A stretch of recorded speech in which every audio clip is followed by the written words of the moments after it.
예, 오늘 우리 9월 첫 번째 주일을 맞이해서 하나님을 예배하러 이곳에 모였습니다. 하나님을 예배하는 여러분들 모두에게 다시 한번 하나님의 크신 은혜와 평강이 함께하길 바랍니다.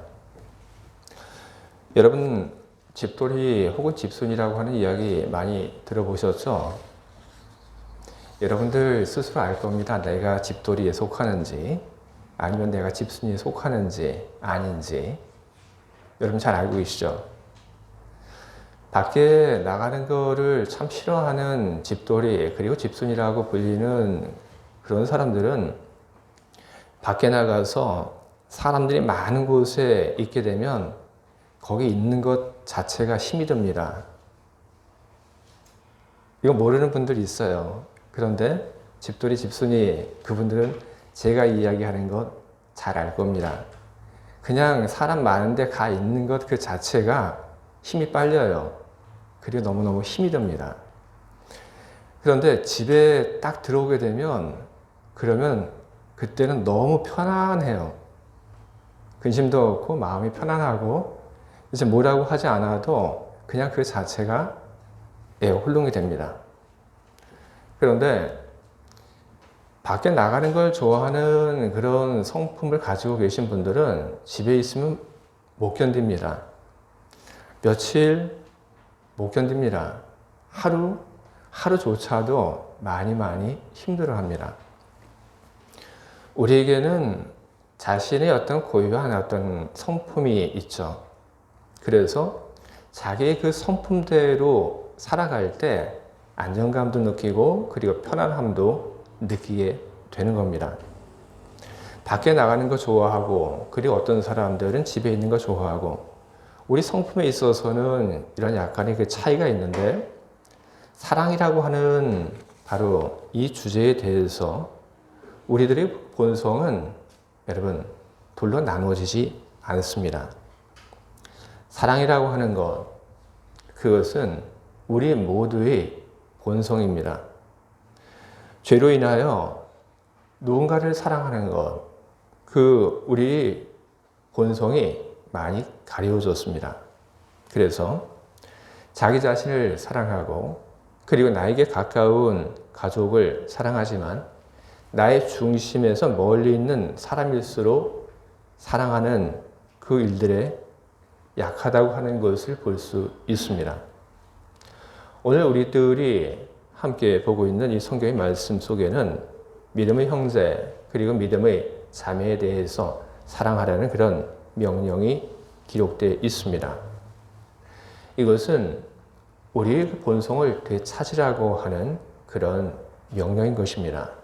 나 그리고 내 주변에 있는 가족 그것을 사랑하는 것뿐 아니라 우리의 믿음 안에 있는 형제 자매 그것을 사랑하는 것도 원래 우리의 본성인데 그런데 그렇게 하고 있지 못하고 있으니까 우리의 본래적인 본성을 되찾으라고 하는 이야기가 오늘 우리가 보고 있는 이 말씀 속에 기록되어 있습니다. 성경이 형제를 사랑하고 그리고 자매를 사랑하라 그렇게 이야기를 하고 있는데 형제를 사랑하고 그리고 자매를 사랑하는 것은 어떻게 하면 되는 걸까요?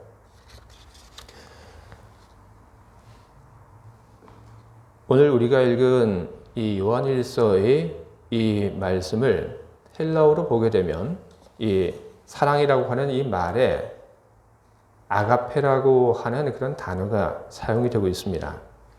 형제를 사랑해라. 그리고 자매를 사랑해라. 어떻게? 아가페 사랑으로. 근데 여러분, 아가페라고 하는 말이 그러나 이 요한일서에서는 우리들이 생각하는 것과 같은 그런 큰 의미는 없습니다.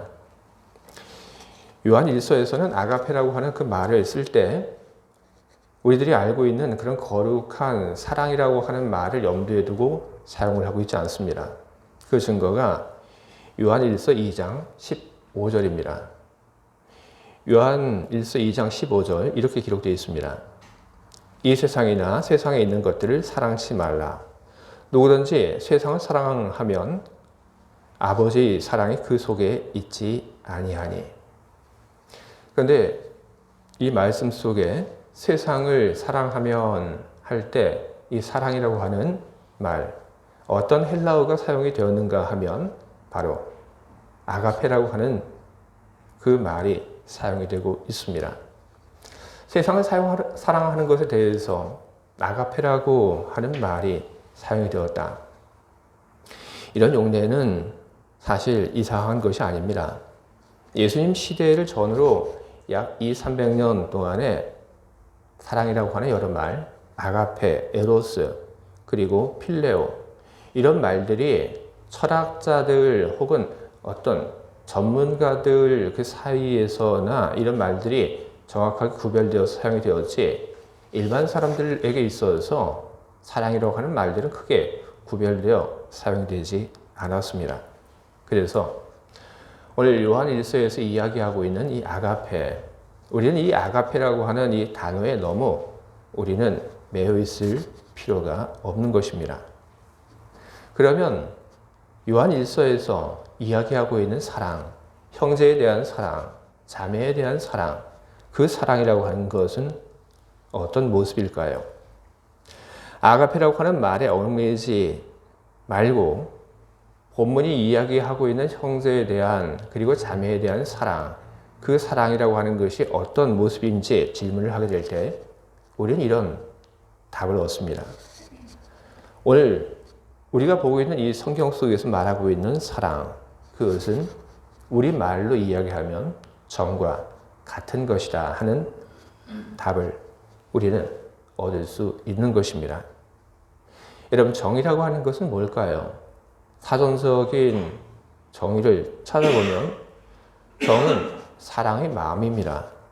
그런데 왜 정이라고 하는 것을 사랑과 굳이 구별하여 사용을 하고 있는 걸까요? 특별한 특징이 있기 때문에 그런 것입니다.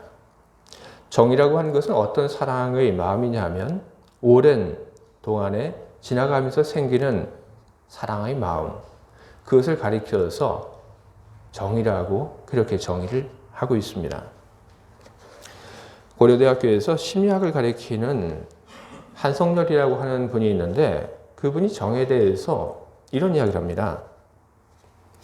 정이라고 하는 것은 오랜 시간에 걸쳐 마치 가랑비에 옷 젖는 줄 모르는 것처럼 서서히 쌓여가는 감정이다. 반면에 사랑에 빠지다라는 표현에서 보듯이 사랑은 급격하게 느껴지는 감정이다. 첫눈에 사랑에 빠질 수 있지만 첫눈에 정이 들 수는 없다. 그만큼 정은 상대에게 더 많은 시간 동안 관여하여 쌓여가는 감정이다. 그래서 급격한 감정의 사랑보다 그 대상을 잃었을 때 슬플 수밖에 없다. 여러분, 예수님께서 이제 십자가에 달리기 전에 제자들에게 이야기를 하십니다. 내가 이제 너희들을 떠나야 되겠다. 예수님께서 제자들을 떠난다는 그 이야기를 듣고 제자들은 마음이 좋지 않았습니다. 서운했습니다. 예수님이 떠난다고 하는 그 이야기를 듣고 제자들의 마음이 서운하고 그리고 공허하게 되었던 것, 바로 그것은 정 때문입니다. 바울이 선교 여행을 하고 마지막 3차 선교여행, 전도여행을 마치고 이제 자기가 떠나왔던 곳으로 되돌아갑니다. 그리고 되돌아가던 중에 그는 에베소 교회의 그 장로들에게 연락을 합니다. 마지막으로 당신들과 만나고 싶습니다. 그러니까 바울이 연락을 받은 에베소 교회의 그 장로들이 바울이 머물고 있는 밀레도로 찾아옵니다. 그리고 그곳에서 서로 인사를 나눕니다. 그리고 그곳에서 헤어질 때 그들은 너무너무 그 헤어짐이 싫었습니다. 바울이 이제 다시 그들 앞에 나타나지 못할 것을 생각을 하면서 에베소 교회 그 장로들의 마음은 더 슬프고 그리고 눈물이 많이 생겼습니다. 이 역시 정 때문에 그런 것입니다. 야곱이 그의 가족들을 데리고 신정살이 하다가 도망을 칩니다. 양털을 깎으러 다 어디 나가 있는 그 사이에 야곱이 그의 재산 그리고 가족들 다 데리고 도망친다. 그 이야기를 전해들은 처갓집 식구들이 화가 머리끝까지 났습니다. 그래서 야곱을 뒤쫓아갑니다. 마음에 좋지 않은 그런 마음을 품고 뒤쫓아갑니다. 그런데 결국은 어떻게 됩니까? 야곱을 따라잡고 야곱을 만난 처가 식구들, 그들은 결국 헤어질 때 눈물을 흘리며 헤어집니다. 바로 이 역시 정인 것입니다. 정이라고 하는 것은 순수한 한국말이 아닙니다. 그것은 한문입니다. 그런데 한국 사람처럼 이 정이라고 하는 것을 잘 아는 그 민족도 없습니다. 그래서 한국인의 정, 이런 말도 존재하고 있습니다. 한국인들은 정을 많이 이야기를 합니다. 그리고 정을 많이 나누면서 살고 있습니다. 밥을 퍼줄 때도 그렇죠. 한 번 풀면 뭐라고 그러죠? 정이 없다고 하죠. 그래서 꼭 밥을 풀 때 많이 아니더라도 2번 퍼줄 양으로 조금씩 나눠서 그렇게 여러 번 퍼줍니다. 한국에 여행 온 외국 사람들이 한국을 떠날 때 그리고 한국을 떠난 후에 이야기를 합니다. 한국의 정, 그것이 참 좋은 경험이었다. 한국 사람들은 정을 참 중요하게 생각을 합니다. 왜 그럴까요? 왜 한국 사람은 그 정이라고 하는 것을 그렇게 중요하게 생각하고 정을 나누면서 살고 있을까요? 정과 관련된 그 표현에서 그 이유가 드러납니다. 정에는 미운 정이 있고 그리고 정에는 또 고운 정도 있습니다. 정에 고운 정, 미운 정이 있는데 이 정에 미운 정이 있다고 하는 것, 그것은 바로 공동체라고 하는 그 생각이 미운 정이라고 하는 말을 만들어내게 된 겁니다. 저 사람하고 나하고 앞으로 절대로 안 볼 사람, 그런 생각을 하게 된다면 관여하지 않습니다. 그런데 한 공동체 안에 있기 때문에 저 사람하고 나하고는 어떻게 해서든지 앞으로도 또 볼 사람, 그런 생각 속에서 누군가에 대한 그 포기를 하지 못하는 겁니다. 그래서 미운 일도 있고 힘든 일도 있고 서로 간에 불편한 일도 있지만 그것을 뛰어넘어 그 사람하고의 관계를 소중히 만들어 나가고 그리고 그 속에서 미운 정이라고 하는 것이 싹트게 된 것입니다. 여러분, 교회도 역시 마찬가지입니다. 교회는 공동체입니다. 쭈리시 한소망 교회, 하나의 공동체입니다. 예수를 중심으로 모인 공동체입니다. 이 공동체를 탄생시킨 것, 그것은 신앙입니다. 하지만 이 공동체를 유지하기 위해서 필요한 것은 또 무엇입니까?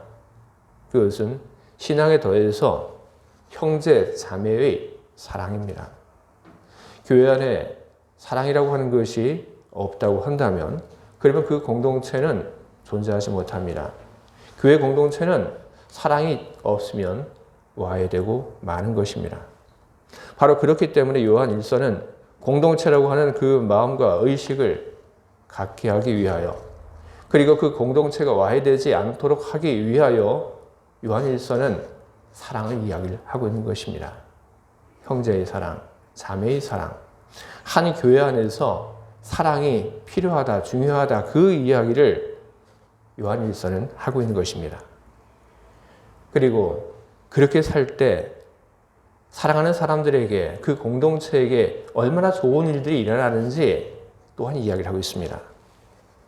사랑을 하면서 한 공동체 안에 살아간다는 것, 여러분, 그것이 얼마나 멋진 일이고 그것이 얼마나 행복한 일입니까?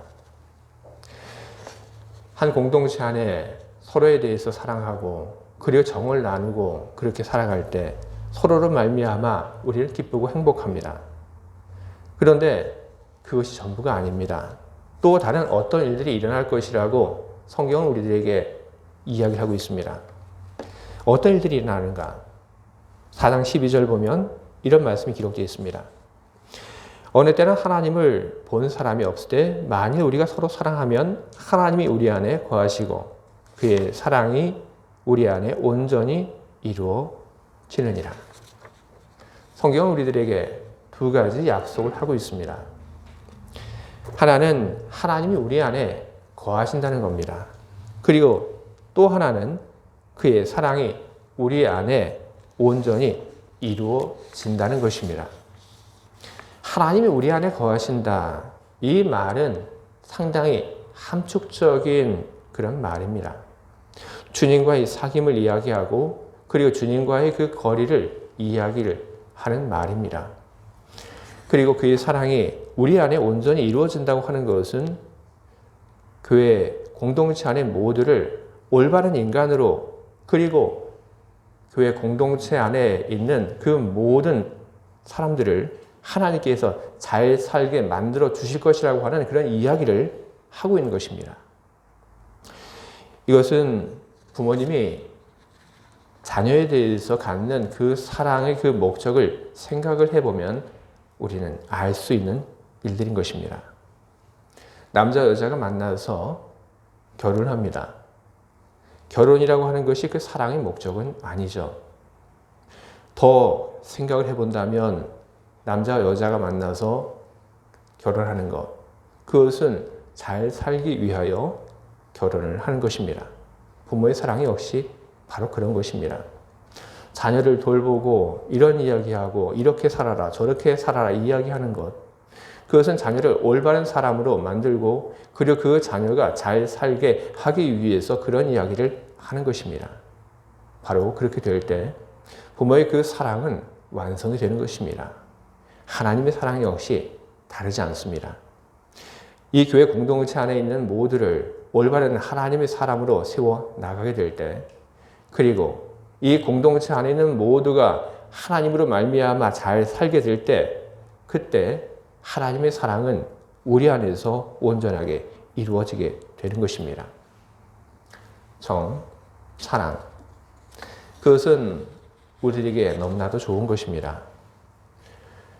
정, 사랑. 그것은 우리를 행복하게 만드는 것이고 그것은 우리로 하여금 하나님의 커다란 은총 속에 돌보신 가운데 살게 만드는 그런 귀한 도구인 것입니다. 그러면 우리는 어떻게 하면 이 교회 안에서 정을, 사랑을 나누고 함께 살아갈 수 있을까요? 여러분, 그 방법은 간단합니다. 두 가지가 있는데 첫 번째로는 우리가 정을 붙이고 정을 주고 살아야 한다는 겁니다. 간혹 이야기를 합니다. 정이 안 간다.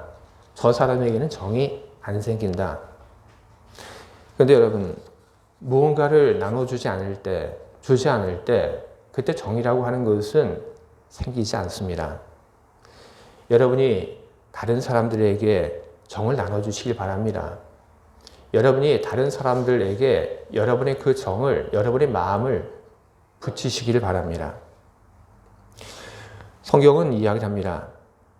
하나님의 사랑이 우리에게 이렇게 나타난 바 되었으니 하나님이 자기 독생자를 세상에 보내심은 그로 말미암아 우리를 살리려 하심이라. 하나님께서 우리에게 당신의 그 독생자를 보내주셨습니다. 하나님께서 우리들에게 하나밖에 없는 하나님의 아들을 보내주셨다.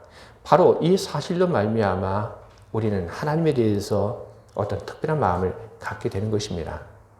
바로 그것은 하나님에 대한 경외이고 그리고 그것은 하나님에 대한 사랑인 것입니다. 하나님께서 우리들에게 그의 아들을 보내주셨기 때문에 우리의 마음이 이렇게 변화가 되는 겁니다. 그렇지 않고 하나님께서 말로만 내가 너를 사랑한다. 그렇다면 우리는 그렇게 깊게 하나님의 사랑에 대해서 확신하며 살지 못하게 될 것입니다. 여러분, 우리 사랑은 사람을 가려서는 안 됩니다. 예수께서 누가복음 6장 32절부터 33절에서 또 이런 얘기를 하셨습니다.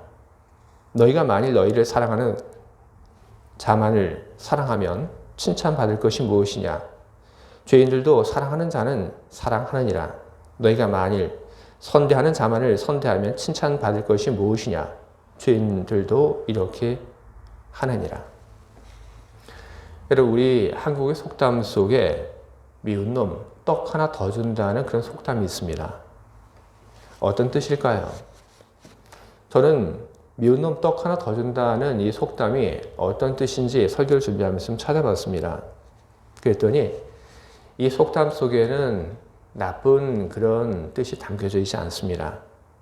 미운 사람일수록 더 잘 해주고, 그래서 그 사람의 마음을 얻으라는 그런 뜻이 바로 이 속담의 뜻이라고 합니다. 미운 사람이 나를 해치는 것을 피하고자 잘해주는 것, 그것은 잘해주는 소극적 이유입니다. 하지만 우리들에게는 보다 큰 이유가 있습니다. 미움을 떨쳐버리고 그리고 친밀한 관계로 나가기 위하여 우리는 우리 옆에 있는 사람들에게 우리가 가진 것을 나눠주면서 살아야 하는 것입니다. 그렇게 할 때 정은 주어지는 것이고, 그리고 다른 사람들에게 정은 붙이며 우리는 정 안에서 살아갈 수가 있는 것입니다.